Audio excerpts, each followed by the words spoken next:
bilang isang abogado na malawak po ang karanasan sa impeachment at para sa kaalaman ng ating mga kababayan, si Attorney Manny Luna po isa sa mga naging legal counsel noon, no, sa panahon po na naghain ng impeachment complaint laban kay dating COMELEC Chair Andy Bautista at maging nagtulak din para sa pagpapatalsik o para sa impeachment kay dating Chief Justice, Supreme Court Chief Justice Maria Lourdes Sereno at Ombudsman Conchita Carpio Morales. Attorney, ano ho ang masasabi po ninyo sa proseso po ngayon, no, ng pre-trial conference para nga sa impeachment trial ni VP Sara Duterte?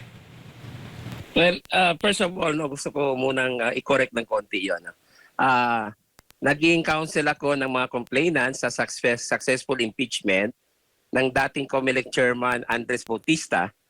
Tapos naging volunteer counsel for the prosecution sa Corona impeachment. And then co-waranto naman yung hiningi ko sa Solicitor General na nag-file ng co-waranto proceeding laban kay dating Chief Justice Maria Lourdes Sereno. So, on the question kung ano yung aking take dyan sa impeachment ngayon sa pre-trial sa Senate, no, sitting as an impeachment court. Alam mo, yung pre-trial, just like a pre-trial in court, parehas yan ang nature and character. However, dito sa sitwasyon natin sa impeachment laban kay VP Sara Duterte, may problema dyan eh. Because right from the start, question na ng depensa ng mga abogado ng ating butihing Vice President ang legality, ang validity, ang pagka void ng articles of impeachment. So during the pre-trial, nakita natin na ni-raise po yan ng depensa ni Vice President na ikinabahala at ikinagalit raw ng prosecution na sa tingin ko hindi preparado sa mga ganong klaseng mga taktika dahil akala nila sumasang-ayon na ang depensa sa kanila dahil nag-agree na mag-appear sa pre-trial. Remember, nung nag-file ng answer ang Vice President Sara Duterte, it was an answer at cautelam. Or answer at cautela, meaning precautionary answer lang yan, Jade at Atmar.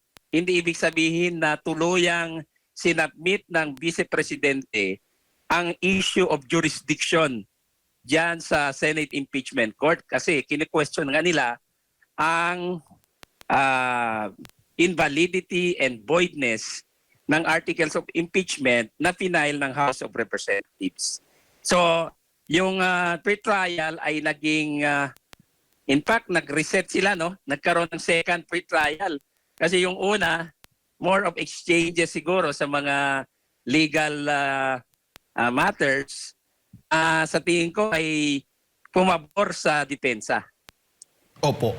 Ngayon ay may hirit po yung prosecution. Nabuksan po yung tax records ni Vice President Sara Duterte. Attorney, may legal na basehan ba itong hiling na ito mula sa House Prosecution Panel? Yun nga ang problema dyan. Kine-question ng depensa because remember, nung nasa House pa ang articles of impeachment, hindi pa nga nabuo nung time na yun dahil may hearing sa House Committee on Justice. Binusisi na ng committee yung mga bagay na hindi dapat nila binusisi. Like for example, sinupina nila yung BIR commissioner para dalhin yung tax records at ibang mga records ng ibang agencies o opisina para gawing basehan laban sa Vice Presidente dahil nakita nila na mahina yung impeachment complaints laban kay VP Sara. So ngayon, questionable yan because merong prematurity sa aksyon ng House Committee on Justice because only the Senate sitting as an impeachment court. Sa aking experience and base sa Constitution at sa ating rules, no, ng both houses, only the Senate can subpoena the tax records, hindi ang House Committee on Justice. So, hindi nila buksan yan doon sa level nila, pero yung pamamaraan na ginawa nila mukhang foul. And that becomes an issue now because sa tingin ko walang nexus na na-establish or link ang prosecution para ipasubpina itong tax records ng mag-asawang Duterte. Remember, under Article 270 of the National Internal Revenue Code, confidential ang tax records that can only be open or scrutinized in a proper legal proceedings or in impeachment proceedings. However, hindi po yan absolute. Ibig sabihin, kailangan nasa articles of impeachment yung complaint mo or allegation na merong connection between the tax records at saka yung allegation of unlawfully acquired wealth or ill-gotten wealth, so to speak. So, which I doubt dito because very defective yung articles of impeachment na final ng House with all due respect. Kaya sa tingin ko magkakaproblema dito because if there is no nexus or link that can be established by the prosecution, then there is no basis for the request for subpoena. Opo. Para lang din makarelate po yung ating mga kababayan, tinutukoy pong tax records, attorney, noong panahon na nagsasagawa po ng hearing, yung nasa malaking kahon po yon na hindi po binuksan ng House Committee. Ngayon dito sa pre-trial conference, bago nga magtapos, ngayong araw nga ay inaasahan natin magtatapos itong pre-trial conference, ay gusto ngang buksan, which is, sabi mo, unconstitutional. Hindi po pwedeng during pre-trial buksan itong tax records na ito ng Vice Presidente. Actually, hindi nila hinihingi na buksan kaagad sa pre-trial. They were requesting na ito ay markahan, may reservation siguro sila sa markings, at i-present sa trial proper ng Senate proceedings. Ang problema lang dito, mula sa simula, walang link itong mga tax records doon sa complaints ng dalawang grupo na nag-file ng impeachment complaints laban kay Vice Presidente Sara Duterte. So ngayon, paano mo ma-justify ang subpoena na hinihingi nitong prosecution panel sa Senado para mapayagan ang pagbukas nitong tax records? Remember also that the tax records are protected by the Data Privacy Act, hindi lang ng Article 270 ng National Internal Revenue Code. So hindi po ito basta-basta. This is a very serious matter which can even be questioned before the Supreme Court in a proper proceeding or petition. So yan ang problema ng House. Hindi sa depensa ang problema. The defense is just doing their work. But the House panel has committed a grave error or a mistake right from the start. Kaya ngayon medyo sila, in estoppel sila. Their action can be questioned now. At saka, if you scrutinize the articles of impeachment nila, very defective.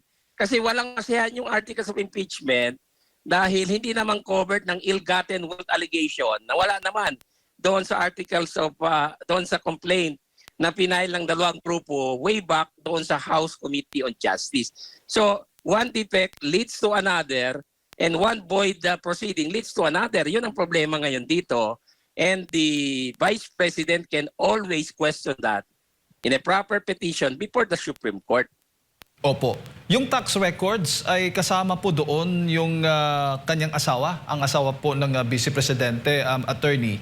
Para nga daw sa Article 2, yung unexplained wealth na sinasabi po doon sa Articles of Impeachment. At tinutulan nga ng depensa, sabi, ang argumento ay walang kinalaman doon ang tax records ng asawa sa panunungkulan ng Vice Presidente. Pwede ba niyong maipaliwanag yan para sa kaalaman ng ating mga kababayan? Remember, Attorney Manscarpio is not a public officer. Neither is he an impeachable officer. Ang public officer at impeachable officer lamang para sa kaalaman ng lahat ay si Vice President Sara Duterte. So ngayon, paano ma-justify ng prosecution panel ng House yung paghingi nila ng subpoena na magko-cover doon sa mga tax records ni Attorney Manscarpio? Bawal yan because he is not under trial. He is not an impeachable officer, so walang basehan. Second, ay yung privacy ni Attorney Manscarpio will be violated here. remember, sabi ko nga, protected din ito ng Data Privacy Act aside from Article 270 of the National Internal Revenue Code. So, masyadong blatant and brazen itong House panel. They do not really know what they are doing. Medyo kulang sila sa eksperyensya. In fact, meron pang lumabas na istorya na ang gumagawa ng trabaho nila doon sa pre-trial, ang private prosecutors, which is in violation of the Constitution and the rules. Hindi pwede ang private prosecutors ang gumawa ng lahat ng trabaho ng House panel. They are there only to assist. Jade and Admar, ako naman hindi ako nagtataas ng bangko. I serve as a volunteer counsel sa prosecution sa corona impeachment. At ako ang in charge for the volunteer private prosecutors group doon sa pre-trial. Pero yung pre-trial, headed by our public prosecutor who is a congressman. Inassist ko lang siya doon. Because you cannot take the role of lead prosecutor if you are just a private volunteer prosecutor. Bawal po yan. Kung totoo yun, another blunder yan na nangyari dyan sa pre-trial conference. Opo, at kinuwestiyon nga ng depensa at baga may tangkang baga tangkang ipatanggal bilang ebidensya yung SALN ng Vice Presidente Attorney. So maaari po yun dahil sa nakikita po niyo hindi po ganoon kabigat yung ebidensya na yan para po sa impeachment laban sa pangalawang Pangulo. Hindi lang yon. Yung SALN na yan covers periods na hindi pa siya impeachable officer. For example, ng vice mayor siya.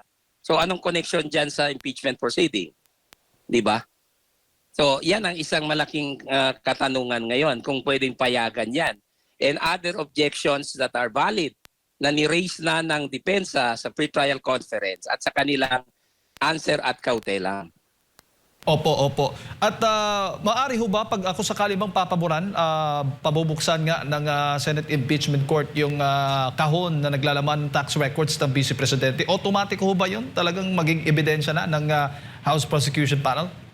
Well, the Vice President can always question that in a petition for certiorari and prohibition with temporary restraining order sa kataas-taasang hukuman. Nangyari yan sa corona impeachment wherein some bank records were blocked through a TRO issued by the Supreme Court. So hindi po yan automatic na akala natin kung mag-request yung House panel ay pwedeng pagbigyan na lang. Kung pagbigyan ng Senate sitting as an impeachment court na walang basehan or in violation of the Constitution, the rules and the laws, including yung Data Privacy Act, ang NIRC, and even yung rights ng private persons dito like Attorney Manscarpio na hindi naman impeachable officer, pwede yan harangin ng Korte Suprema because that is also part of the rule of law. Opo. Paano ho niyo tinitingnan ang dami po ng mga ebidensya, dokumentong dala ng House Prosecution Panel laban po sa Vice Presidente? Well, they can always produce voluminous records, voluminous documents na wala namang connection sa kanilang articles of impeachment at hindi naman ibig sabihin na lahat yan ay magiging relevant because probably optics lang yan. In fact, karamihan dyan ay inadapt pa ng depensa as part of their evidence. You know, sa experience ko as a trial lawyer before, pag inadapt ng depensa ang exhibits ng prosecution, ibig sabihin, there's really a very big problem ang prosecution. Depektibo ang mga ebidensya at ginagamit o pwedeng gamitin laban sa kanila yon. And that severely weakens the case like in this particular proceeding. So, halos lahat ng ebidensya na minamarkahan nila or ni-request nila ay inadapt ng depensa. So, ibig sabihin, their case is really very weak. Opo, at sapat ho ba yung panahon para sa pagmamarka doon po sa mga ebidensya na yan? Dami pong ebidensya. Well, it takes a lot of time. Kung isang araw, dalawang araw, baka hindi sapat. Kung marami, hindi pa yan ebidensya Jade at Admara, exhibits lang ang tawag namin dyan. Just to be very clear, para malaman ng ating mga mamayan na kung magdala ka ng sako-sako or karton-karton or mali-malitang papel, ebidensya na yan. It can only be considered evidence kung properly admitted in accordance with the rules of evidence and the rules of procedure ng Senado sitting as an impeachment court. So it does not follow, kasi possible na puro lang scrap of paper yan. Opo, linawin ko lang. Ang matatawag mo lang itong mga dokumentong itong ebidensya during trial na ng Vice Presidente. Yes. Tapos kailangan may ruling. Hindi lang basta na-present. Kasi kung walang ruling na ina-admit yan as part of the evidence, hindi yan evidence. Yun ang difference between a paper, a document, or a real evidence. Maraming klaseng evidence sa Jade and Admar. We have the so-called documentary evidence, testimonial evidence, real evidence. Yung mga papel na yan, they may kasi hindi pa naman ni rule yan. They may fall under documentary. Tapos yung mga testigo may fall under testimonial. Depende sa kanilang purpose, no, in presenting them. Tapos mayroon kasi mga witnesses na pinipresent just to identify, up to there lang ang kanilang role. Hindi talaga sila nag-testify extensively. So, but that falls under testimonial. And real evidence like for example a gun weapon or a knife in a crime, yan, real evidence ang tawag dyan. Or yung pera ng mali-malitang kickbacks, yan, real evidence ang tawag dyan. Opo. Pero pag i-extend pa po yung pre-trial conference dahil nga ay hindi pa halos lahat ata o lahat ay namamarkahan, attorney, yung mga exhibits po nilang dala, yung mga dokumento dala laban po sa Vice Presidente, ay kayo pabor din na i-extend muna yung mga araw bago po sa paglilitis ng impeachment po ng Vice Presidente? Dapat lang. Saka hindi lang marking ang kinakover ng pre-trial, Jade and Admar. Simplification of issues. For example, yung mga objections, kinakover yan. Tapos yung mga grounds for dismissal, kinakover yan. And then yung stipulation of facts, covered yan ng pre-trial conference. So ang pre-trial conference ay malawak po and it takes time. Hindi pwede isa-dalawang araw lang kung sakaling maraming papel, maraming so-called evidence na hindi pa namang evidence, preliminarily na gustong markahan. Pero maaari ho ba yung magdulot ng delay doon sa impeachment trial mismo ng Vice Presidente? Hindi naman delay yan because that's really part of the proceedings. Hindi naman pwede na bilisan mo lang and then you will sacrifice also justice and you will sacrifice the process just because you are in a hurry. Hindi pwede yan. Parte talaga siya ng proceeding. Yung trial na sinasabi, that is just one stage.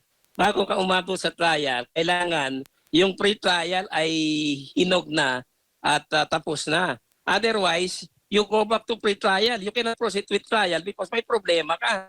May mga matters na hindi na-cover doon sa pre-trial. Kaya yung pre-trial is very crucial.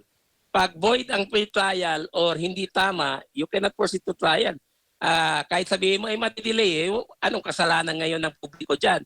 Anong kasalanan ng depensa kung nag-misfire yung prosecution panel o mali yung pag-handle ng Senate court dyan sa proceeding. So sometimes the matter is legal, sometimes it is factual, sometimes it is mixed. So hindi po pwedeng baliwalain yung pre-trial dahil sasabihin mo lang, madidelay yung trial, kailangan bilisan. No. Otherwise yung trial mo, mapeperwisyo yan and it becomes void. Opo. Pero attorney, during pre-trial o during trial na mismo, maaari ho bang magpresenta ng mga tinatawag na surprise witness o evidence kahit hindi pa ipresenta ngayon sa pre-trial conference? Maaari ho ba yun? Bawal ang surprises. Sa pre-trial ngayon, base sa rules ng Korte Suprema, no, na inadapt naman ng Senate Impeachment Court kasi ano yan, suppletory ang application ng rules of court sa impeachment. Yung surprises bawal na. Wala na yung yung bigla na lang merong susulpot na papel or dokumento or witness. Bawal yan because it violates due process. In fact, in-emphasize yung rule in many cases, including yung Duterte versus House of Representatives, wherein the Supreme Court really emphasized the need for observance of due process even in impeachment. Kasi with more reason na dapat protektahan yung respondent because the respondent is like an accused in a criminal proceeding na he or she will be facing the full might of the House panel. Kung foul ang ginawa ng House, mali yung kanilang mga paggamit ng mga ebidensya or they involved in witch hunting, surprises, hindi yan consistent with the tenets of due process and therefore violates the right or rights of the respondent and may even void the entire proceedings. Opo, opo. At during pre-trial conference ba, bagamat ito itinatanggi na po ng nasa House Prosecution Panel kasi, at naging viral po kasi, naging usap-usapan yung katagang kinain ng buhay. Yung isa po sa mga nasa prosecution, o baga nalamangan ng depensa yung prosecution during the pre-trial conference. Kung totoo hindi, attorney, pero para lang din ma-picture out natin, maaari ho bang magkaroon na gano'n na nalamangan mo yung prosecution, nalamangan ng depensa ang prosecution during pag-debate ba o argumento during the pre-trial conference? Nangyayari yan. Siyempre, legal battle yan eh. It's a battle of the minds and tactics. Nangyayari yan sa experience ko. Pero sa impeachment, hindi nangyari sa akin because one, nasa prosecution side ako and then nanalo kami doon sa bote sa impeachment. Doon naman sa corona, nanalo din kami sa impeachment proceeding na yon, na convict. Although may mga tragic ano din yon, mga issues, no? Which I don't want to divulge anymore. Tapos, nung nasa pre-trial ako, hindi naman ako kinain at saka yung aming lead prosecutor, public prosecutor, kongresista, ng depensa kasi balanse. Balanse kasi at saka we were very respectful of each other. So magkakaling yung depensa sa corona impeachment. Pero because very, very respectful ang parehas na grupo, parehas na side, at saka may proper decorum, hindi nangyari yan sa amin. Walang lamangan. Just a fair exchange of legal tactics and arguments. Ewan ko lang dito, I don't want to speculate kasi wala naman tayo doon. Parang chismis lang yan na lumabas or speculation. Kung nangyari man yan, di problema na yan ng isang side. Maybe they are not prepared. So, posibleng nangyari. Nangyayari yan na Jaden Atmar. Natural yan in a legal battle. Opo.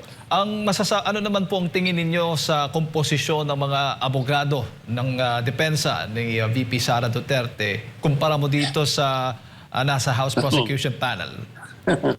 Alam mo, hindi naman natin dinadown na. Pero, seasoned and veteran defense lawyers and litigators itong dito sa side ng depensa. Yung Fortune Narbasa etc. law office ay matagal na isa sa mga magaling na law firm sa Pilipinas. Although marami naman, pero isa na yan. And secondly, yung kanilang mga abogado dyan ay magagaling din base sa aking nakita profile nila. But of course, the real test is in the actual proceedings, no? Hindi lang sa biodata or sa curriculum vitae. Kasi may mga instances na ganyan na masyadong maganda yung curriculum vitae or biodata, pagdating sa actual practice medyo nangangamatis. Pero dito naman sa nangyari, sa tingin ko in good hands si VP Sara Duterte kasi magagaling yung mga kinuha niyang defense counsels. At saka bihasa, they are veterans, marami silang mga experience sa court litigation. Kaya na-apply nila dito as against the House Prosecution Panel na karamihan naman, if not all, mga politiko, marami sa kanila dyan, chuchuwawa lang, kibitzers, hindi naman sila lawyers, lalong-lalo na yung mga spokespersons. Pero yung sa panel, mga lawyers, ang problema, walang practice na extensive, tapos politiko na sila, wala na sila sa yung mindset ng isang litigator. Kaya madedehado sila dito. Kaya siguro kumuha sila ng private prosecutors. But what can the private prosecutors do? Very limited. Kasi ang kanila, more or less, advice. Hindi sila pwede mag-interfere because wala silang personality except to assist. Yun lang ang role ng private prosecutors. Hindi sila pwede pumorma dito eh. Compared to the defense counsels na sila talaga ang babangga dito sa House Prosecution Panel. Opo.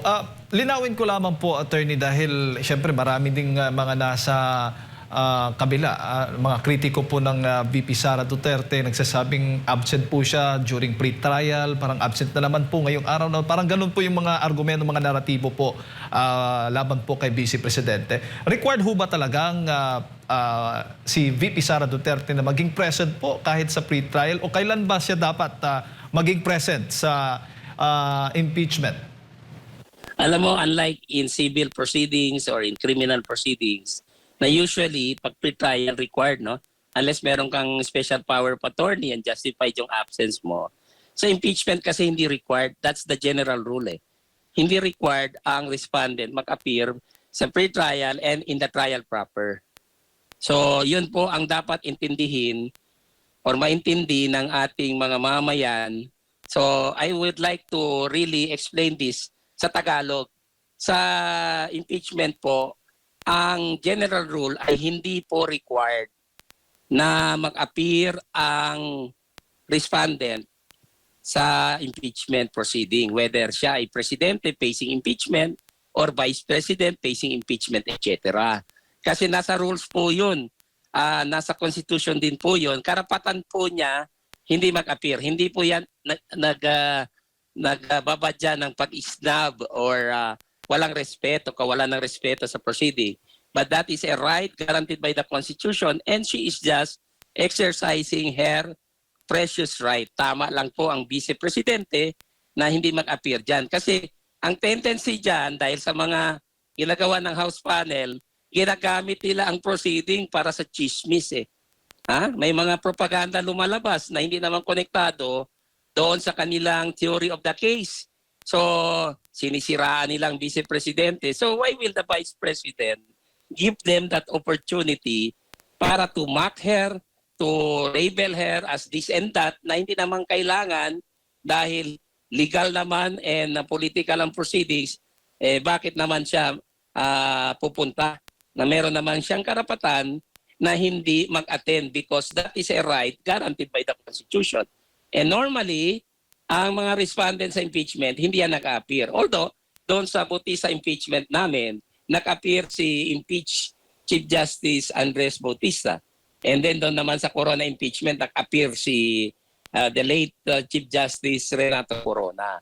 Pero depende po yan sa respondent. Kung ayaw niya, karapatan po niya yan. Hindi yan violation ng rules. Opo. Pero maaari ho bang isumpina, may subpoena power ho ba ang Senate Impeachment Court at pilitin po ang respondent na dumalo sa paglilitis? Hindi pwede yan kasi right nga yan na to appear eh. So you cannot subpoena. Because that will be unconstitutional. Invalid po ang subpoena. At pinuwersa mo yung respondent mag-appear kung ayaw niya. Kasi pag right yan, guaranteed by the Constitution and by the rules, hindi mo pwedeng isubpoena. Opo. Okay, so yan po ang klaro.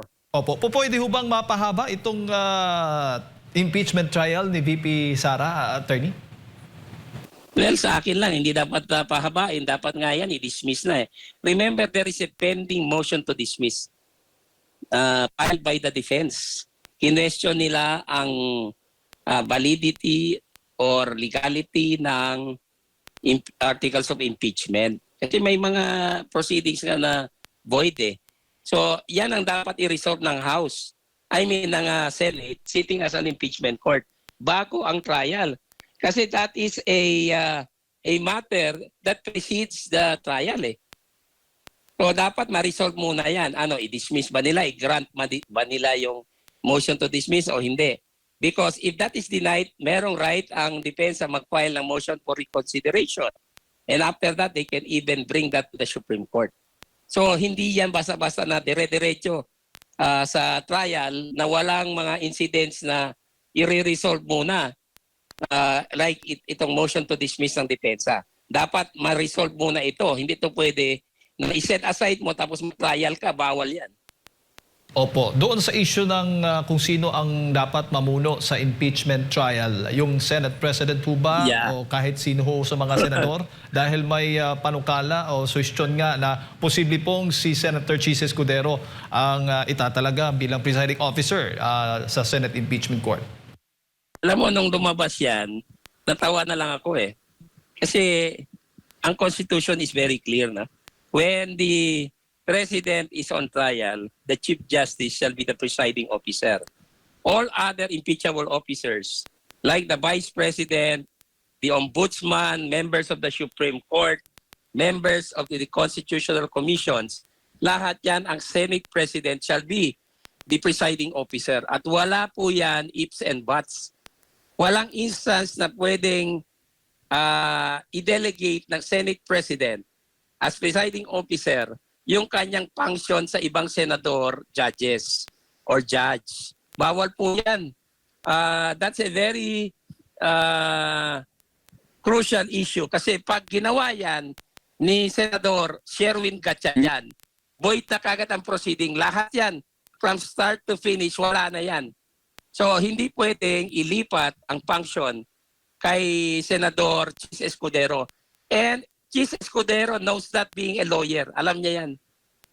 And I don't think so he will do that because if he does that, then he's helping the defense dahil magiging void ang proceeding. And to me, that's a blessing in disguise kung i-insist nila eh. Kasi the Vice President can ignore the proceeding and even walk out and question the proceeding before the Supreme Court. Opo. At doon naman sa issue naman ng bilangan para ma-convict, no? O bilang para ma-convict nga si VP Sara Duterte.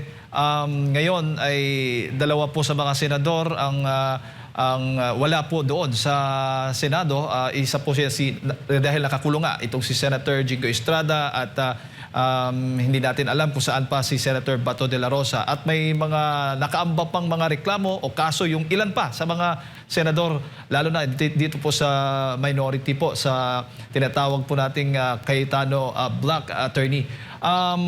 Pwede ho ba? Umaari ho bang mag-decide yung Senado kung sino lamang o ilan lamang ang pwedeng boto kailangan para po sa conviction kay VP Sara Duterte? Alam mo, pag impeachment proceeding, ang batas na nag-apply dyan, hindi yung gusto ng mga senador or ilang senador, kundi ang Constitution. And Article 11 of the Constitution is very clear. To secure conviction, you need 2/3 vote of the Senate. When you say of the Senate, you are talking of a 24-member Senate. Hindi yung physical number of senators present. So, 2/3 of 24, 2 times 24, 48, divided by 3 equals 16. At that number cannot be lowered. That's the number required for conviction. And Senator Lacson and the others who are not lawyers even cannot insist on that na pwede nilang babain. Hindi sila magde-decide niyan, kundi ang Constitution. Kahit pa Senate sitting as an impeachment court, hindi ibig sabihin na sila ay ay susunod sa law of the jungle. They follow the Constitution still. With more reason, they should follow the Constitution. Otherwise, void na naman ang kanilang proceeding, and that will be a blessing in disguise for Vice President Sara Duterte. She can disregard the ruling, question the matter before the Supreme Court, and she will win. Klaro yan. In fact, as early as 2016, retired Chief Justice Davide, renowned constitutionalist at sumulat ng 1987 Constitution, was very emphatic. 2/3 of 24 is 16 at hindi pwedeng babain yan to 15, 14, or 13 na gusto ni Lacson. Klaro po yan. And ako naman bilang lawyer na nagsilbi sa mga impeachment proceedings, hindi naman tayo nagmamagaling, no? Pero even if you will survey ang mga abogado, karamihan yan magsabi sa if not all, 16 yan, hindi pwedeng babain. That's very clear. And we have to follow the Constitution dahil yan po ang rule, ang law na mag-prevail, hindi yung opinion ni Lacson or ng ibang senador na wala namang alam sa batas. With all due respect. Opo. July 6 na po, huli na lang. July 6 na pong ang nakatakdang araw para po sa paglilitis ni VP Sara Duterte hinggil nga dito sa kanyang impeachment case. Maybe, Jay, that is just preliminary. No? Pwedeng i-move yan because sabi ko nga, wala pa silang resolution doon sa motion to dismiss. Kung wala pang resolution or decision doon sa motion to dismiss na inihain ng depensa, hindi sila pwedeng mag-proceed to trial. Pero dahil Otherwise, if they will insist without ruling on the motion to dismiss, that will void the proceeding. And that will be another blessing in disguise. Why? Kasi ebidensya na naman yan ng illegality of the proceedings which can be questioned in a proper petition before the Supreme Court.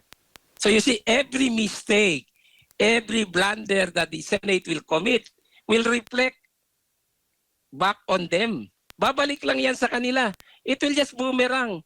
So they should be careful kasi hindi po yan political matter lang. Much of impeachment is legal and constitutional. Opo, at dahil nga may impeachment trial na si VP Sara Duterte, dapat mag-focus na lang daw dito sa impeachment, sabi ng ilang mambabatas, at dapat mag-move on na sa flood control scandal. Yan, very Paul yan. Just because some of the members of the House panel are implicated dyan sa flood control anomaly at sa kamali-malitang kickbacks na napakalaking amount involved, yan ang sinasabi nila. No, with more reason na dapat i-pursue natin yung flood control investigation at maleta delivery scheme investigation. Pera ng taong bayan yan, walang kinalaman sa impeachment. Hindi po yan connected.